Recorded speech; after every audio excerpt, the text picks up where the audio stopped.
Ce programme vous est offert par la SENSAP, première institution publique en RDC certifiée ISO 9001.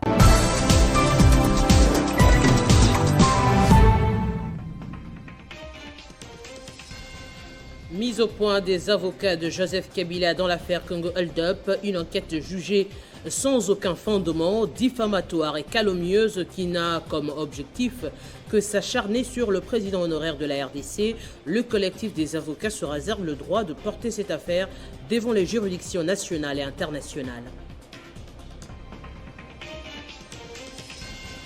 Le bureau de la CENI affiche désormais complet. L'Assemblée nationale a entériné les candidatures de l'opposition avec Didi Manara, Agema Tembo et Jean Ilongo respectivement au poste de deuxième vice-président, questeur et membre de la CENI.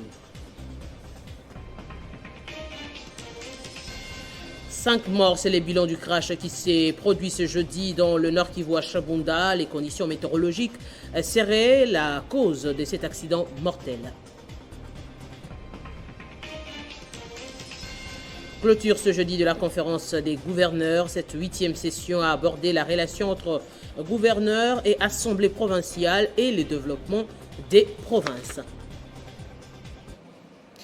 Bienvenue dans ce journal, dossier Congo Hold Up. Le collectif des avocats du président honoraire Joseph Kabila Kabange a, dans un point de presse, fait remarquer qu'il se réserve le droit de porter cette affaire devant les juridictions nationales et internationales pour rétablir l'ancien président de la République dans ses droits les plus légitimes. Le collectif dénonce aussi l'acharnement dont il était victime dans cette enquête qualifiée de mensongère par ses avocats. L'affaire est loin de se terminer. Congo Hold Up. Ce dossier qui a fait couler encre et salive sous plusieurs médias occidentaux dans le seul but de salir une personnalité, Joseph Kabila Kabange. Après un moment de silence et d'observation, le collectif d'avocats de Joseph Kabila Kabange, piloté par les professeurs et avocats Nyabirungu, sort de son silence dans ce point de presse pour dénoncer l'acharnement sur l'ancien président de la République démocratique du Congo, Joseph Kabila Kabange. Cette publication diffusée par extrait par les organes de presse étrangères et relayée en République démocratique du Congo et dans le monde est sans aucun fondement, mais simplement diffamatoire et calomnieuse, car n'étant soutenue par aucune preuve fiable et crédible présentée par ses auteurs. Selon les constats faits par le collectif d'avocats, l'objectif des auteurs du rapport dit Congo Hold Up vise à nuire Joseph Kabila Kabange et se réserve le droit de porter cette affaire devant les juridictions nationales et internationales pour que justice soit rendue. D'imputer à quelqu'un un détournement de 138 millions pendant qu'il a laissé à votre disposition 2 milliards de réserves de change. Pourquoi il ne les a pas pris? On disposait de 3 500 000 documents et s'ils en ont disposé, vous pensez qu'ils les ont lus? Ça prendrait combien d'années analysant même 10 par jour? Calculez un peu. On ne peut empêcher personne de recourir à la justice de son pays ou à la justice d'ailleurs lorsqu'il considère que ses droits fondamentaux ont été lésés. Après avoir étudié minutieusement les incongruités contenues dans le dit rapport, le collectif d'avocats relève de la machination pure et simple dont le chef des auteurs de Congo Hold Up. Nouvelle attaque du mouvement du 23 mars contre une position des FARDC en territoire de Rutshuru dans la province du Nord Kivu. Le colonel J.K. Kaiko, porte-parole du secteur Sokola 2, affirme que l'ennemi qui s'est retranché dans une partie du parc de Virunga attaquant Bukima, localité située entre Rugari et Rumangabo, a été tactiquement repoussé. Rappelons que l'administration militaire du Nord Kivu avait déclaré la renaissance de la rébellion M23 en date du 7 octobre dernier, après les attaques de Tchanzu et Runyoni, caractérisées par un plan de déstabilisation de cette province, plan qu'il cherche à accomplir depuis 2012. 2 jours ont suffi pour réfléchir sur la manière dont les gouverneurs et les assemblées provinciales doivent travailler dans l'harmonie pour le développement de leurs provinces respectives. Les travaux de la 8e session de la conférence des gouverneurs se sont clôturés ce jeudi à Kinshasa sur une note de satisfaction avec plusieurs recommandations. On écoute ici les réactions de quelques gouverneurs sur le discours du chef de l'État. Je tiens d'abord à rendre hommage au chef de l'État, son Excellence Félix Antoine Tshisekedi Tshilombo, qui a une vision de rendre notre pays un pays grand et émergent comme tous les autres pays d'Afrique. Eh bien, si nous pouvons revenir sur le discours du chef de l'État, j'ai apprécié son discours du fait qu'il a le souci de l'harmonie. En sa qualité de garant du bon fonctionnement des institutions et des services, le chef de l'État a épinglé sur le fait que les institutions en province doivent travailler à l'unisson, doivent travailler dans l'harmonie, parce que sans l'harmonie, on ne peut pas aspirer à un développement. Les chefs de l'État fustigeaient certains comportements que nous avons en province. Les chefs de l'État, garants du développement par le peuple d'abord, a compris qu'il fallait qu'on tienne cette 8e session avec la thématique du développement de 145 territoires et que le développement devait commencer par la campagne. Bien, il était question cette fois-ci de débattre sur les thèmes ou encore de recevoir les orientations de son Excellence, Monsieur le chef de l'État, pour le développement de tous 146 territoires de notre pays. C'est pour dire que dans sa vision de son Excellence, Monsieur le chef de l'État, il prône le développement de tous les territoires que compose la République démocratique du Congo. Pour notre province, nous avons retenu qu'il y a beaucoup de choses qui doivent se faire dans le domaine de la décentralisation qui n'avaient pas pu se terminer et nous espérons que ces effets-là pourront nous arriver assez rapidement.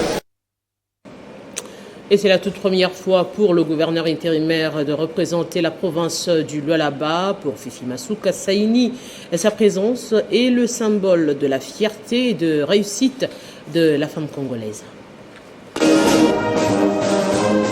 Le président de la République, Félix Antoine Tshisekedi, a donné ce mercredi 22 décembre 2021 le go de la 8e session de la conférence des gouverneurs des provinces au Palais de la Nation. Cette conférence, qui se tient du 22 au 23 décembre 2021, est une instance de concertation et d'harmonisation entre le pouvoir exécutif national et les exécutifs provinciaux. Cette session porte sur la stabilité dans la gouvernance des provinces, gage de la réussite du programme de développement local des territoires et du programme d'urgence intégré de développement communautaire. Nous pensons aujourd'hui que le programme de développement local des 145 territoires 2021-2023 que j'ai initié va in fine remédier à cette situation. Ce programme se fonde sur un modèle de développement allant de la base vers le sommet et vise notamment à accélérer l'amélioration des conditions de vie des populations rurales et booster le développement de notre pays et le désenclavement des territoires par la réhabilitation de près de 9000 km et l'entretien de 30 000 km de routes de dessert agricole. Fifi Masuka Saini représente pour la toute première fois le Lualaba depuis sa prise de fonction de gouverneur AI en décembre de l'année dernière. Sa présence est le symbole de fierté de la femme congolaise qui, au jour le jour, change l'image de la province du Lualaba en dotant à sa population les infrastructures à la hauteur de ses richesses minières en moins d'une année. Cela en se basant minutieusement sur la vision du président de la République, le peuple d'abord. Je le disais en titre, le bureau de la centrale électorale affiche désormais complet. L'Assemblée nationale a, au cours d'une séance plénière organisée ce jeudi, entériné les procès-verbaux présentés par la commission paritaire sur la désignation des membres de l'opposition du bureau de la commission électorale nationale indépendante. On retrouve les députés Didi Manara comme deuxième vice-président, Agema Tembo questeur et Ilongo Tokole Jean, membres de la plénière. Ces personnes désignées vont ensuite prêter serment devant la Cour constitutionnelle dans les jours à venir. L'Assemblée nationale vient d'éclore définitivement le dossier relatif à la désignation et entérinement des animateurs de la Commission électorale nationale indépendante. Les 3 membres de l'opposition devant faire partie du bureau et de la plénière de la centrale électorale sont désormais connus. Après examen des dossiers individuels, la commission paritaire de l'Assemblée nationale a fini par sélectionner les candidats suivants. À l'issue des dossiers individuels de candidats, au regard des critères ci-dessus, 4 candidatures n'ont pas été retenues par votre commission paritaire pour des raisons évidentes. Par contre, ayant rempli les conditions et critères légaux, votre commission a retenu 3 candidatures ci-après au regard de leur parti et regroupement politique. Manara Linga Didi, opposition. Deuxième candidature retenue, Matembo Toto Agé, opposition. Troisième candidature retenue, Ilongo Tokole Jean.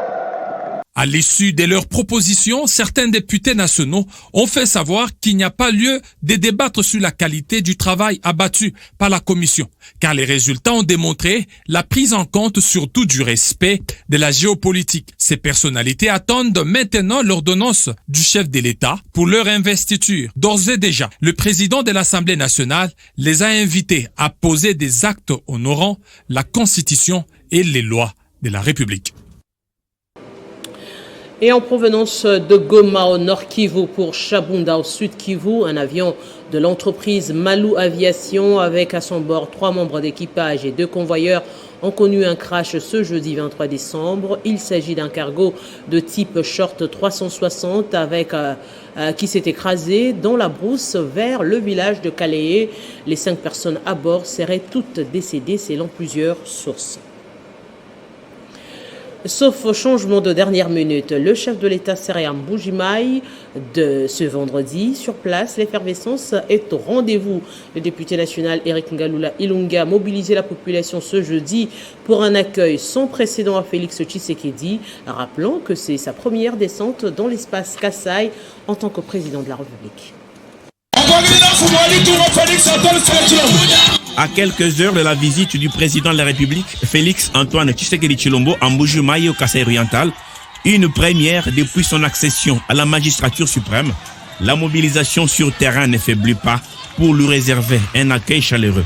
Aussitôt arrivé sur place pour ces grands événements, le député national Eric Ngalula Ilunga a organisé ce jeudi 23 décembre 2021 une caravane motorisée à travers les grandes artères de la ville de Mbuji-Mayi et dans la périphérie. L'élu de Lupatapata qui a communié avec cette population révèle ici ses attentes. Ils nous disent que nous avons tant souffert.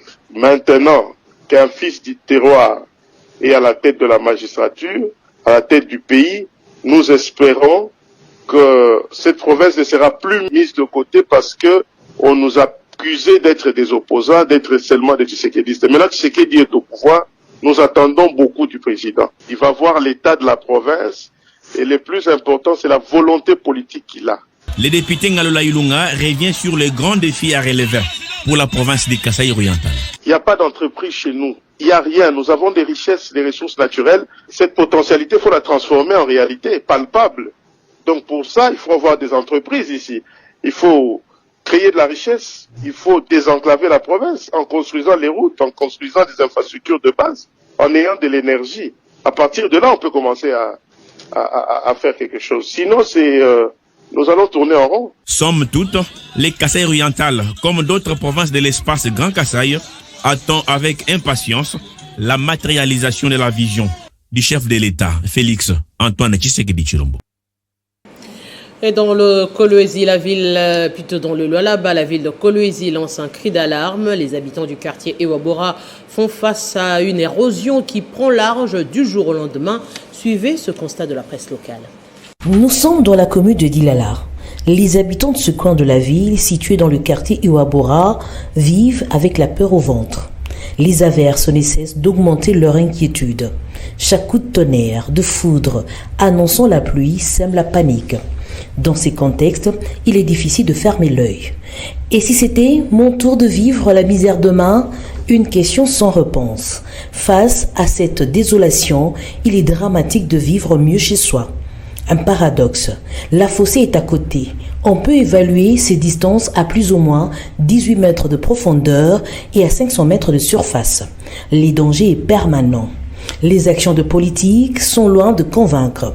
Dans ce cadre, elle avait initié de planter les malengues, dit roseaux en français, des plantes sociales pour stopper cette érosion. Solution dérisoire. Tuka tuna regrete sana gouvernement yetu akwe atuangalie kwa mambo ya maerosion hii kunapita mais atuyue depuis tunaanza kufanya message ke batakuwa kutuangalia jusqu'à présent atone kintu. Bon, ndio pale tunasema gouvernement afanye nguvu juu ya kufanya nini? Betuangalie tusikwe na mampeshima moya. L'emplacement de ce sac de sable, initiative de ces riverains, est loin d'apporter la paix intérieure.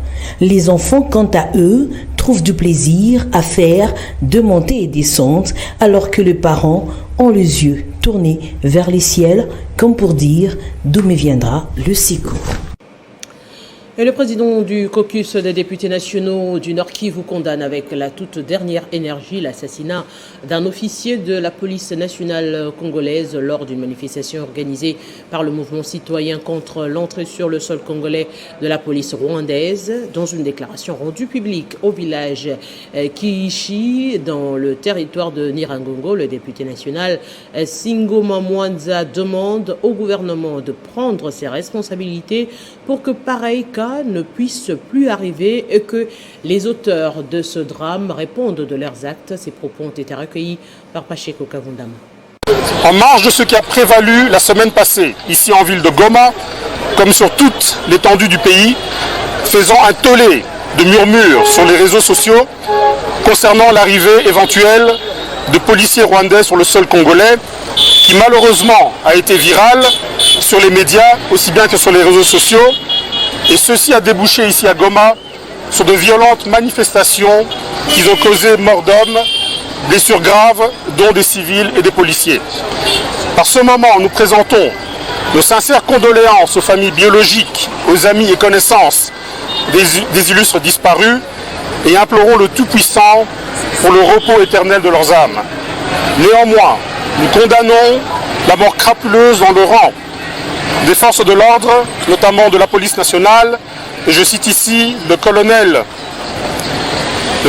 Gabassi Mounié-Wazi Baudouin du sous-commissariat du village de Rukoko en groupement de Munigi en territoire de Nyiragongo, qui a été assassiné de la manière la plus ignoble, ceci à cause en partie de son appartenance ethnique.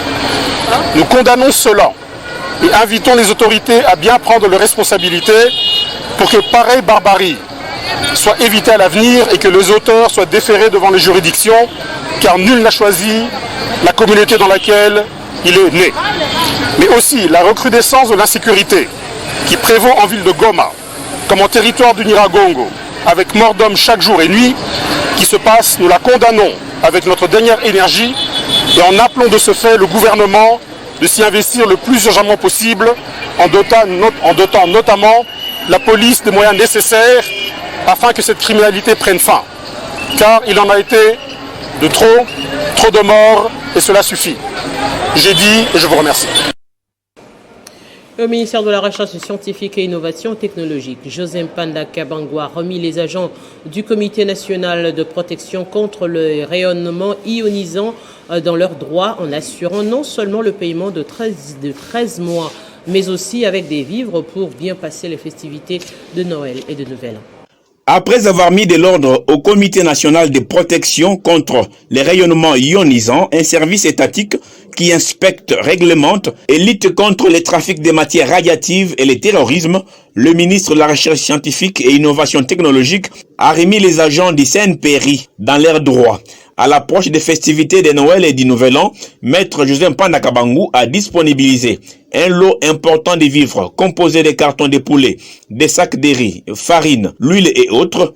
Au-delà des vivres, le ministre Mpanda a aussi assuré le 13e mois. Une joie immense pour les bénéficiaires. J'ai dit, les années sont les mêmes, mais les années diffèrent par rapport aux animateurs.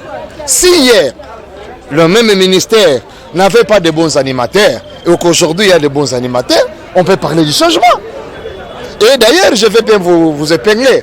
Si on a parlé de la révolution de la modernité, la révolution de la modernité, c'est avec José Mpanda. Nous disons un grand merci au président de la République de la confiance qu'il a faite au ministre. Nous disons aussi un grand merci au ministre de la confiance qu'il a faite au comité de gestion. Et en tout cas, le CNPRI d'hier n'est pas le CNPRI d'aujourd'hui. Le patron de la recherche scientifique continuera à mettre de l'ordre dans tous les services de son secteur et se rassurer que chaque travailleur obtienne ce qui lui revient. Une façon pour lui de répondre à la vision du chef de l'État, Félix Antoine Tshisekedi Tshilombo. Le but d'appuyer sur le plan logistique le recensement général de la population et l'habitat en RDC et que l'UNFPA, Fonds des Nations Unies pour la population, a doté le gouvernement d'un lot important des matériels informatiques réceptionnés par le ministre du Plan. Ces équipements vont permettre à l'Institut national de réaliser la cartographie prévue en 2022, une étape précédente de ce recensement. En prévision du deuxième recensement de la population et de l'habitant en République démocratique du Congo, l'UNFPA vient de mettre à la disposition du gouvernement congolais, à travers le ministère du Plan, un lot important des équipements informatiques. C'est le ministre d'État en charge du plan en personne qui a présidé la cérémonie dans l'enceinte de son ministère. Christian Mwando Simba Kabulo a réceptionné symboliquement cette donation de main du représentant résident de l'UNFPA. Le gouvernement est décidé qu'à partir de l'année prochaine, nous devons démarrer donc le recensement général, qui commence par la cartographie. Nous savons que l'UNFPA est engagé pour la mobilisation des ressources, qui va commencer d'abord par nous-mêmes. Vous avez vous-même constaté que le budget 2022, le gouvernement a fait un budget volontariste qui concerne notamment le recensement, parce que nous devons d'abord compter sur nos propres efforts et ensuite compter sur des partenaires comme vous qui êtes toujours à côté de nous. En tout cas, un grand merci pour cela. Des mains du ministre d'État, ministre du Plan, qui a demandé au bon usage de ce matériel, le secrétaire général du Plan l'a remis au directeur général de l'INS, Institut national de statistique, principal bénéficiaire. Ces matériels informatiques seront utilisés dans les opérations de cartographie prévues en 2022, processus qui mènera vers le deuxième recensement général de la population et de l'habitat en RDC. Il s'agit au total des tablettes, des laptops, des écrans desktop, des souris et des vidéoprojecteurs. Ces matériels seront mis à la disposition des équipes techniques de l'INS et du bureau central du recensement. La Noël, fête des enfants, le cercle des formateurs intègre du Congo CRIC est allé visiter les enfants malades de la pédiatrie de Kalembelembe à Kinshasa. Stéphanie Mbombo, présidente nationale de CRIC, a pris en charge le paiement de frais médicaux de certains enfants afin de soulager leurs parents. À l'approche de Noël, des petits gestes peuvent changer la vie des tout-petits. En cette période, le cercle des réformateurs intègres du Congo, conduite par sa présidente nationale Stéphanie Mbombo, a fait les déplacements de l'hôpital pédiatrique de Kalembelembe dans la commune de Lingola pour apporter joie, sourire aux enfants malades et soulager les parents dans la jus baissière, jus, friandises, lait, jouets et quelques prises en charge des malades. Comme dit dans notre parti, que c'était l'occasion pour nous de venir échanger avec ces enfants. Parce que c'est pas facile, Noël est la fête des enfants. Et les enfants, c'est mieux qu'ils soient à la maison et de fêter avec leurs parents. Mais voir des enfants alités dans les soins intensifs à l'hôpital ici, nous sommes dit qu'on venait, on leur donnait un peu de sourire, un peu d'humour et les encourager à se battre contre la maladie. Les CRIC, qui n'a qu'une année d'existence, est passionné du Congo et du Congolais. Stéphanie Mbombo revient ici sur ce qu'il faut absolument améliorer à l'hôpital pédiatrique de Kalembelembe. Le vrai problème que nous avons trouvé ici, c'est vraiment le problème des prises en charge des enfants et le problème des infrastructures dans cette grande hôpital de référence. Ça serait vraiment bien qu'on l'accompagne avec des lits, avec des matériels capables de prendre vraiment soin des enfants. Et c'est surtout, nous appelons vraiment à nos voeux le programme de santé universelle que le président a déjà lancé, qui va permettre à ce que le parent puisse souscrire à la mutuelle pour soigner leurs enfants et que ça ne soit pas des parents qui restent bloqués ici à cause de ça. La présidente nationale du CRIC a appelé à la solidarité de tous envers les plus démunis en cette période des festivités de Noël et du Nouvel An. Ça se rappelle les principaux titres. Mise au point des avocats de Joseph Kabila dans l'affaire Congo Hold Up, une enquête jugée sans aucun fondement diffamatoire et calomnieuse qui n'a comme objectif que s'acharner sur le président honoraire de la RDC. Le collectif des avocats se réserve le droit de porter cette affaire devant les juridictions nationales et internationales.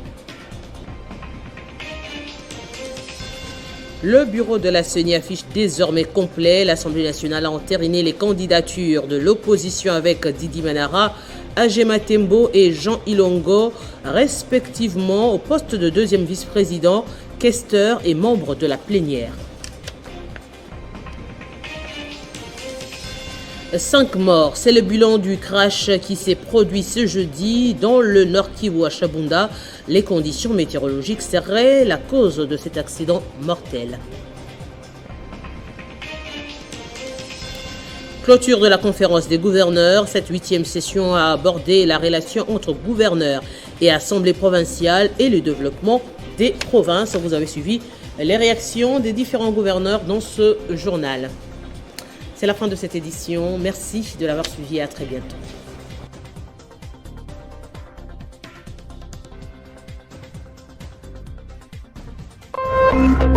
Téléchargez les infos Télé 50 sur www.tele50.cd. Ce programme vous a été offert par la SENSAP, première institution publique en RDC certifiée ISO 9001. Communiqué nécrologique. La famille de l'honorable Jean-Charles Okoto Lola Kombe a la profonde douleur d'annoncer aux amis et connaissances la perte inopinée de leur fille, grande sœur, petite sœur, nièce, mère, au nom des bébés Opeta, Bébéta pour les intimes, survenu le mardi 21 décembre 2021 dans la province du Sankoro, territoire de l'Odja, des suites d'une courte maladie après les rapatriements de l'Odja vers Kinshasa. Le corps est à la morgue de l'hôpital du Cinquantenaire. Le programme se présente de la manière suivante. Du jeudi au vendredi, veillée mortuaire à l'espace Cité des Anges, situé sur l'avenue Haut Commandement numéro 43 dans la commune de la Gombe. Référence, école des finances en diagonale de l'IGF. La sortie du corps est prévue pour ce vendredi 24 décembre 2021 de la morgue de l'hôpital du Cinquantenaire. À partir de 9h précises, exposition du corps et recueillement à l'esplanade de l'hôpital du Cinquantenaire, suivi de l'enterrement au cimetière des nécropoles entre ciel et terre. Tout s'est fait dans le strict respect des gestes barrières. Communiqué signé honorable Jean-Charles Okoto Lola Kombe. Communiqué. La famille Abedi informe l'opinion qu'elle recherche leur belle-sœur au nom de Maman Lehema, portée disparue depuis ce mercredi 22 décembre 2021. Elle est sortie de la maison vers 10h. Elle parle difficilement lingala et manifeste quelques symptômes psychiques. Elle habite au numéro 10 de l'avenue Loco, quartier Pompage, commune de Mongafula. Pour toute information, contactez les 097 84 62 363 ou les 081 851 85 15.